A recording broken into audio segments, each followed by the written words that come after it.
All right, we are back here on the GSMC Baseball Podcast, bringing you our third segment, which is going to be talking about Rangers third baseman Josh Jung and his fractured wrist and how that injury is going to affect the Rangers in the season. So, first of all, let's start off with how big of a deal is this for the Texas Rangers? If I'm being completely honest, it's a very big deal. Now, I don't really want to make it seem like all is over for the Rangers and that they're not winning the World Series again no matter what, but Josh Jung is a great player and a guy I think was going to play a big part of this Rangers lineup. Now, he was great last year in his first full season after being a top prospect for many years. Had a great start this year. We talked about in the AL game segment. He hit a lot of RBIs yesterday against the Rays, was really a big factor in that lineup, and losing him for what it seems like now is going to be 6 weeks is really, really tough. I think this guy was one of the hearts of your lineup, batting in the middle. Now, I think that is going to leave a big hole there, and it is a big deal. I think it's a big deal for the Rangers. I think that, again, he was a really great player, and the fact you are going to lose him now for 6 weeks in a really tough division is a big negative. So, is this a little less big of a deal? I should say that's not really like the right wording, but you got what I mean. Is this less of a big deal than other teams because the Rangers have so much lineup depth? Probably. They have still an incredible lineup. I mean, the sheer amount of talent they have is incredible. You have Jonah Heim, you have Nate Lowe when he gets back from injury, probably the best middle infield duo in the league in Marcus Semien and Corey Seager. You now have Adolis Garcia, Wyatt Langford, Evan Carter, Travis Jankowski's not even bad anymore. So the Rangers have such a sheer amount of lineup depth that they can live without one of their stars for a few weeks or so. But it's still a big deal because he still is a great player. I want to make that clear, that Josh Jung is still a great player and a guy that I was really looking forward to watching this upcoming season. I think is really, really good. And it does suck that he is going to be out for this year, for a little bit of this year. Again, I think he's a big part of what the Rangers do. A big reason why they made the World Series last year as well. So losing him is not something to cough at, and again is a big negative here. Just looking at his season stats this year, only played in 4 games, but already had 2 home runs. Tied for the league lead in triples with 1, so that's nice. Had a 1.415 OPS. Obviously wasn't going to stay like that, but still was really, really great. Just was having a really great season, and it sucks that it's not going to go this far. I mean, he finished 4th in Rookie of the Year voting last year. He had 23 home runs, 70 RBIs, a 781 OPS, an OPS plus of 109, so he was 9% above average. So, yeah, just is really, really a big negative here for the Rangers. Is a great young player, and you're not going to see him now for a little while. I think a lot of Rangers fans were betting on him being one of the future parts of this lineup, kind of being a big part of that core with him, Evan Carter, Wyatt Langford, and now you're not going to see him for a long time, which is really, really does suck. So I think when you're looking at Josh Jung right now, you look at his career, the big thing has been staying healthy. He's had such pedigree on him, was a high prospect coming up, was a top prospect, and he just really hasn't stayed healthy. Last year was good, but only played 122 games, so he missed 40. So I think that Rangers fans definitely were looking forward to seeing a full season of him, and the fact you don't now is a negative. Again, it's not a huge deal because of the lineup depth the Rangers have, but still, that you want to see this guy play to his full potential. You want to see him play this whole year, and the fact you aren't gonna is really, really bad, and is honestly a big negative for them. And would suck if I was a Rangers fan, believe me. But they do have some replacements on the roster now first, so we'll talk about those guys. First, you have Ezekiel Duran, who was the starting outfielder for the Rangers during that World Series run. Duran is a super utility guy who hits really, really well, is a above-average hitter, definitely plays good defense, and can definitely fill in a third. I think Duran's mainly an outfielder. That's where I would mainly classify him as. But as I said before, he is a super utility guy. He is a guy that plays all around the diamond, so I wouldn't be surprised if the Rangers try to stick him here. I think he's a great player and would be a very good addition to this lineup again, and would be a very good way of replicating Josh Jung's value. So, yeah, I think he's definitely a big candidate here. I saw some Rangers fans talking about him on social media as well, so I definitely think he makes a lot of sense.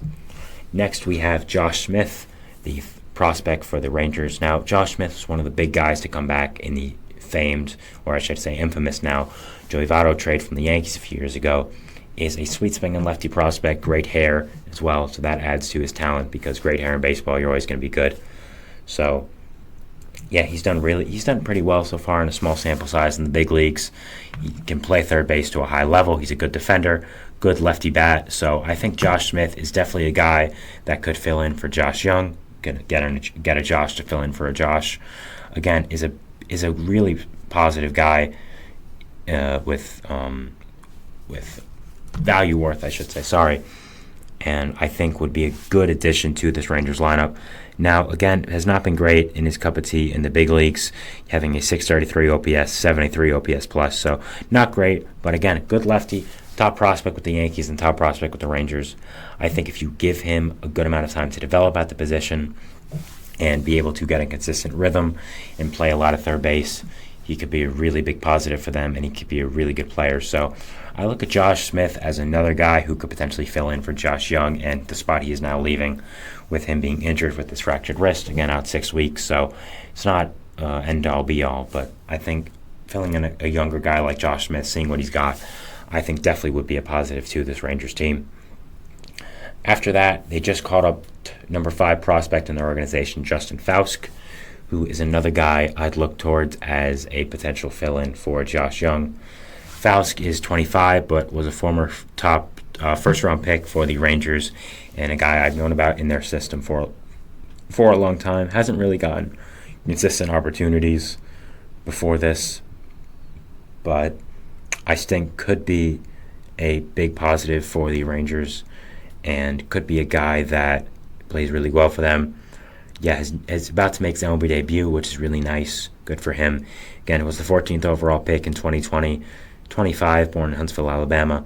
So he did really well in the minor leagues, having an 800 to 900 OPS in the last 2 seasons in Double and Triple A. So I think it'll be really interesting to see what Faust does with the Rangers here, how well he can fill in for Josh Jung, and how well he does play. Again, I think this is a guy who is going to be a very good player. Another part of this young Rangers core, which is just insane. I mean, man, Wyatt Langford, Evan Carter, Josh Jung, and now you're calling up Justin Faust. Like, so many great young hitters, and that's not even talking about the guys already on their roster who are young, like Corey Seager, like Jonah Heim, like Nathaniel Lowe. So, yeah, just an incredible young hitting core for the Rangers. But I think Faust can definitely be a positive here, fill in for Josh Jung pretty well, and overall could be a good player for them. They just did call him up for this, making his own debut soon, I'd assume. So, yeah, I'd assume they are going to be playing him, but we'll see what happens with that. So we'll see if he does playing or rides the bench, trying to be a platoon player. So, yeah, it's definitely going to be interesting to see what the plan is with Faust and see what the Rangers do end up doing here. So those are the 3 people I think could potentially replace Josh Jung in the lineup. Again, I don't know if you can really replace a guy of that talent. Again, didn't do great his first year. He was pretty good, finished 4th in Rookie of the Year, but had a great start to the season this year. Has such a great swing, is such an overall good player that I think any Rangers fan was really looking forward to watching a full season of him. So it really is unfortunate that they won't be able to, but hopefully one of these guys coming up and playing well would be good. So, yeah, going over to Rangers' outlook here, I still think their biggest problem is pitching.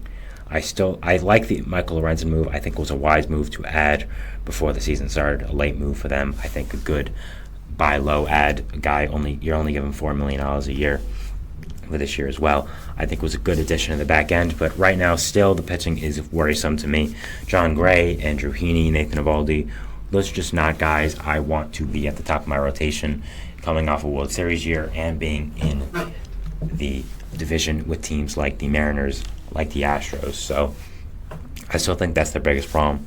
But again, as I've said, as long as they can be afloat until guys like DeGrom, Scherzer, Tyler Mahle get back, I think that they're going to be okay. I had them in the playoffs in my original playoff prediction video, and I'm not changing that up still. I still think they will. The main reason I think is because just their lineup is so incredible. I mean, again, the sheer amount of talent there is, and then you add Wyatt Langford is honestly just insane. I really cannot describe how amazing this lineup is for Texas. And that is the reason I do have them as a playoff team currently.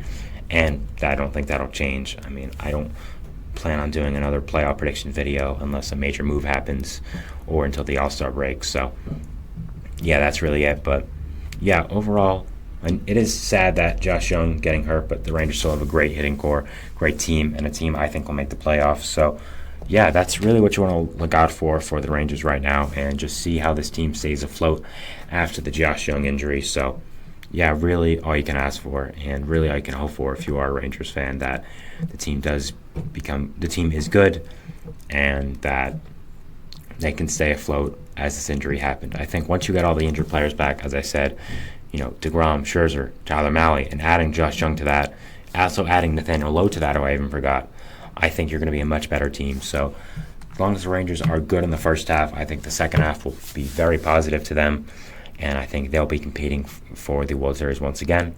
Again, I think this AL West is honestly pretty wide open right now with the Astros struggles. The Mariners are a good team, but I don't know if they're ready to take the step and take the AL West from the Astros. So I think it's going to be really competitive watching this AL West, maybe the first time in a little while, seeing what can happen with the Astros, with the Rangers, with the Mariners all in one division. So, yeah, it's going to be really exciting to watch and really fun to see what does end up happening with this. So, yeah. All right, that was my third segment, talking about the Rangers third baseman Josh Jung and him getting hurt. We'll be going to our fourth segment here, which is going to be talking about Mike Clevinger, one of the last big remaining free agents on the market, going back to the White Sox. An interesting move here, and we'll definitely talk about it, my thoughts on it, and the effect it will have on the White Sox and the teams that lost out on Clevinger. So, yeah, we'll be taking a break. We'll be going to that for our fourth and final segment. So, yeah, see you after that. Bye.